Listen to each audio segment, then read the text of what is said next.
नमस्कार, स्वागत है आपका पंचायत चुनाव यात्रा में। मैं अब्दुल कुद्दूस आपके साथ। आपने VOS24 न्यूज़ के माध्यम से बिहार पंचायत चुनाव यात्रा शो का बहुत सारे कैंडिडेट का इंटरव्यू देखा और आपने जाना कि किस क्षेत्र का कैंडिडेट अपने क्षेत्र में किस तरह का विकास करना चाह रहे हैं। इसी तरह फिर से एक बार हमारे बीच एक युवा कैंडिडेट जो सुंदरपुर भिट्टी पंचायत से मुखिया प्रत्याशी हैं और जिनका नाम है मोहम्मद सरफराज। चलिए मैं उनसे बात करता हूं और जानता हूं कि उनके पंचायत में क्या क्या विकास होना है और वो क्या क्या विकास करना चाहते हैं। जी, आपका स्वागत है पंचायत चुनाव यात्रा शो में।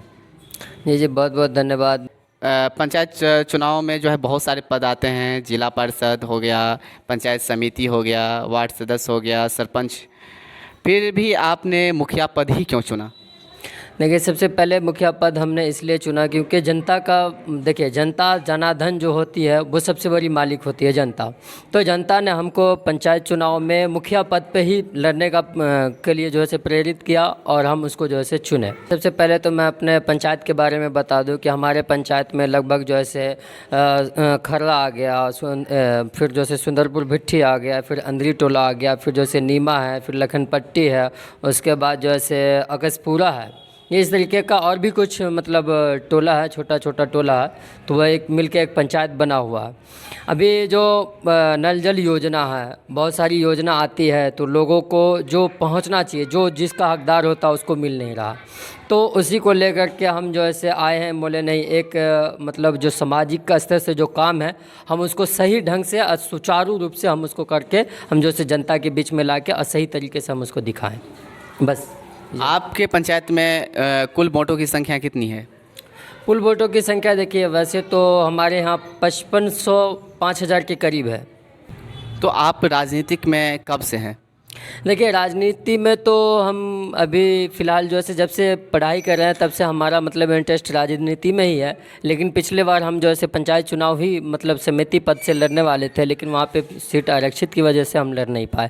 लेकिन इस बार मुखिया पद के लिए हमको जो है लोगों ने बहुत मनोनीत किया, प्रोत्साहित किया कि आप आइए मुखिया में, क्योंकि आप शिक्षित हैं, एक योग्य है और सारी चीज़ को जानते हैं, आपके पास उतनी कैपेसिटी है, सारा चीज़ है जो आप भली भांति देख के इस पंचायत के लिए कुछ कर सकते हैं।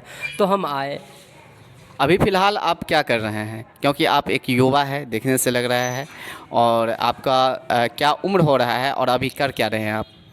देखिए, हम जो अभी फ़िलहाल जो पढ़ाई कर रहे हैं, हमारी तो पढ़ाई चालू है, PG सेमेस्टर 3 का भी हमारा एग्ज़ाम भी चल रहा है। और दूसरी बात, हमारा जो एवब जो है 24-25 के करीब एज है। तो अभी तो आपके पास PG 3rd सेमेस्टर का छात्र हैं। अभी आपको तैयारी करने का उम्र था, आपको जो है सो कोई अच्छे जॉब पाने का उम्र था, लेकिन उस उम्र में आपने राजनीतिक में कदम रखे। तो इसका बेस क्या है और इसका मुख्य नज़रिया क्या है? देखिए, सबसे पहले तो मैं आपको बता दूं कुद्दूस भाई कि देखिए, पढ़ाई सबसे बड़ी चीज़ लोगों में एक मतलब ये वहम हो गया कि पढ़ के हमें जॉब करना ही सक्सेस नहीं है मेरे हिसाब से, मैं जो मानता हूँ।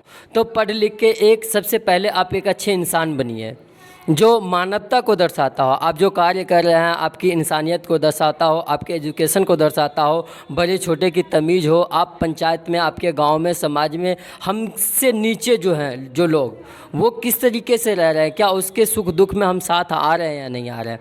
अगर साथ आ रहे हैं, उसका खुल कर सपोर्ट कर रहे हैं, कहीं अगर कोई तरीके की दिक्कत हो रही है उनको हम सपोर्ट कर रहे हैं जाके, किसी भी एंगल से हो, चाहे वो माली हालात से हो या बॉडी के एंगल से हो, जैसे भी हो, तो वो कहीं ना कहीं पढ़ाई का जो है सक्सेसफुल तरीका दिखता है, जो मानवता दिखता है। और अगर बाय द वे हम पढ़ के कहें कि सिर्फ़ और सिर्फ हमारा जॉब लेना जो है किया है, मोटो है, तो वो मेरी थिंक नहीं है कि सिर्फ जॉब लेके ही मैं और उसके बाद जो है अपना सेटल होके कर लूँ। बल्कि मेरा मानना है कि पढ़ के एक अच्छे इंसान को आना भी चाहिए।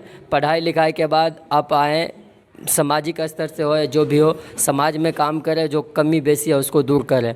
ये हमारा मोटो है, इसलिए हम जैसे पंचायत चुनाव लड़ने का लिए लिया। कितना % उम्मीद रखा जाए कि इस बार आप मुखिया पद से जीत रहे हैं? ये देखिए परसेंटेज की जहाँ तक की बात है तो ये तो सुंदरपुर भिट्ठी पंचायत की जनता जनार्दन उनके हाथ में है। कि आप सुंदरपुर भिट्टी के जनता को हमारे VY24 चैनल के माध्यम से क्या संदेश देना चाहते हैं? देखिए सबसे पहले तो सुंदरपुर भिट्ठी पंचायत की जनता को हम सबसे पहले बहुत बहुत बधाई देते हैं कि आप एक पंचायत चुनाव इलेक्शन होने जा रहा और बहुत सारे कैंडिडेट्स आएंगे आपके पास। सबसे पहले उसके अंदर एबिलिटी क्या है, कैपेसिटी क्या है, उसके अंदर एजुकेशन देखिए, वो आपके बीच कब तक है और कब से है, वो देखते हुए काम करना। और उसके बाद आपको ये देखना है कि हमारे बीच रहते हुए कौन हमारा काम कर सकता है या नहीं कर सकता है। उसको देखते हुए सुंदरपुर भिट्टी पंचायत की जनता वोट करे और उसके बाद जो बेहतर होगा, जो पंचायत का डिसीज़न होगा वो बेहतर होगा और हमारे पक्ष में होगा तो बेहतर होगा, क्योंकि हम एक युवा हैं और सिर्फ और सिर्फ हमारा एक काम करना मकसद है।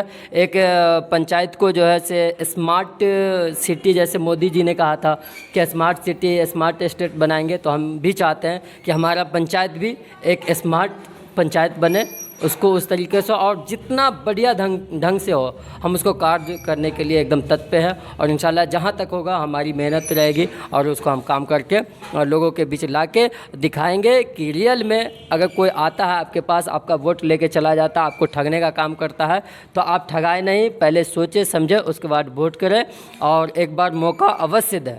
और आपके जो मतलब जो मेंटलिटी बनी हुई है आपकी, उससे कहीं बढ़ के हम आपको काम करके देंगे, यह हमारा वादा है, यह हमारी प्राथमिकता है। जी, आप देख रहे थे अभी हमारे साथ बात कर रहे थे सुंदरपुर भिट्टी पंचायत के मुखिया प्रत्याशी मोहम्मद सरफराज, जो एक युवा है 25 वर्ष के और साथ ही MSc कर रहे हैं और अपने पंचायत को एक स्मार्ट पंचायत, एक सुंदर पंचायत बनाने के लिए और वहां से भ्रष्टाचार को दूर करने के लिए संकल्प बना के इस बार पंचायत चुनाव यात्रा में आए हैं। हमारे चैनल के माध्यम से आप तक वो अपनी बातों को पहुंचाए हैं। आप इनकी बातों को सुने और भी कैंडिडेट कोई है तो उनके बातों को भी सुने और आप जनता खुद तय करें कि हमको किसको वोट देना है और किसको जिताना है। धन्यवाद।